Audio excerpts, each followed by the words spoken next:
Hi guys, I hope you're all having a wonderful day. I wanted to make this video because I know weight loss is really hard, and I wanted to make this video to help people who've kind of struggled with the same things I have and help you guys avoid making the same mistakes. I'm gonna jump straight in because I know I'm gonna make a whole bunch of mistakes in this video and it's gonna annoy me and I'm gonna ramble, but I'm just gonna start talking and hopefully it all goes smooth. And the first thing I want to talk about is low calorie faddy diets. I think a lot of us have all tried a stupid diet because we wanted quick weight loss, and it was also brought to my attention because Channel 4 made a program called Lose a Stone in 21 Days, and they used a very low calorie diet, 800 calories, to achieve weight loss in these people. They all did lose weight, and I feel like a large factor to that was the level of accountability these people had.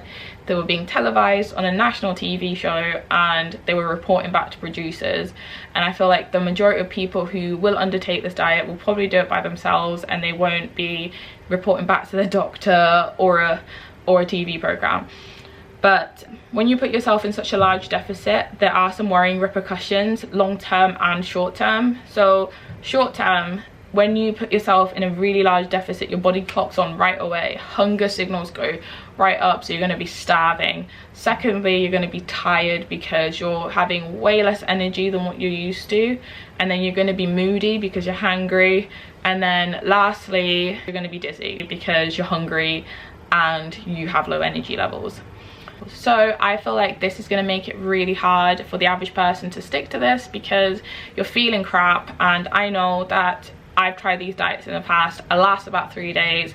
I feel like shit, so I go and I order a pizza.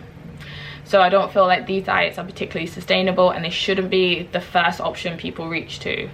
Long term, so let's say you've stuck to this diet for 3 weeks or even longer, and what's going to happen to you after you dieted. So bringing back to like the symptoms before, so when you're dieting and you're in a extreme deficit, your body ramps up hunger signals, so your food focus is going to be crazy high coming out of this period of underfeeding.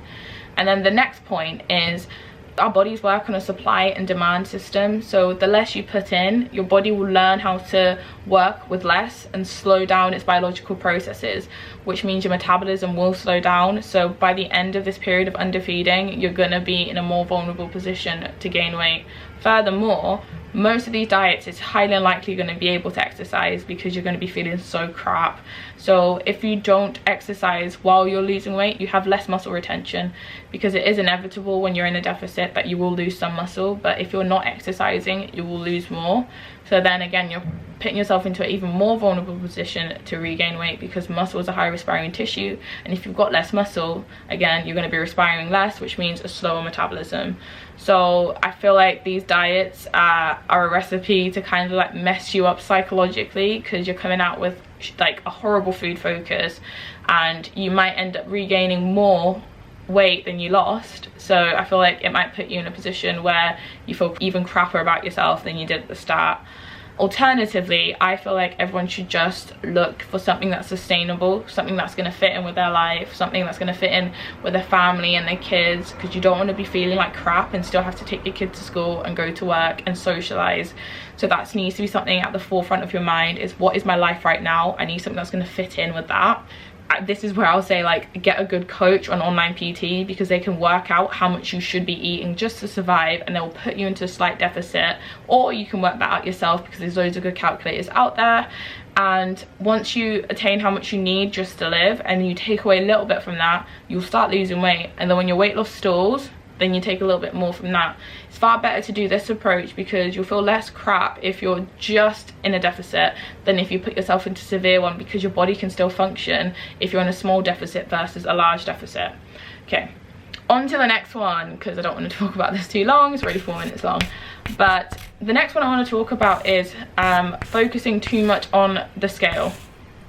I wish I'd known this, because I used to be a 2-week dieter or even less. So I'd weigh myself pretty much daily, and if I didn't see the scale go down, I think there's something I'm doing that's wrong, or I think, oh, F this, like I'm just meant to be this way and I'm gonna give up, because I thought that the weight should go down every time I stepped on the scale if I was eating less or if I was exercising. However, knowing what I know now, I know that there's so many factors that affect how heavy you are. So if you've had a high sodium meal, before you go to bed, you're more likely to hold on to water. If you're stressed, you're more likely to go and hold on to water. If you're on your period, you're more likely to hold on to water. If you've had more food before you go to bed, you're more likely to hold on to water. So using the scale as your sole measure of progress is going to drive you loopy. I'm always one for multiple variables. I use scale weight, obviously, pictures, measurements, and then I'll also ask myself, how am I feeling? Do I feel good? Is training progressing? And if all these factors are good and the scale isn't budging, we'll just have to be patient. So it's about like not relying too much on the scale, but just using it as information and not letting it dictate your mood. That's everything that I want to talk about today. I hope if you watched this video it was helpful, and if it was, then let me know in the comments. And if you guys want to see anything else, please let me know, because sometimes I get stuck for ideas. But I hope you guys have a wonderful day, and thank you for watching this video if you've stuck on till the end.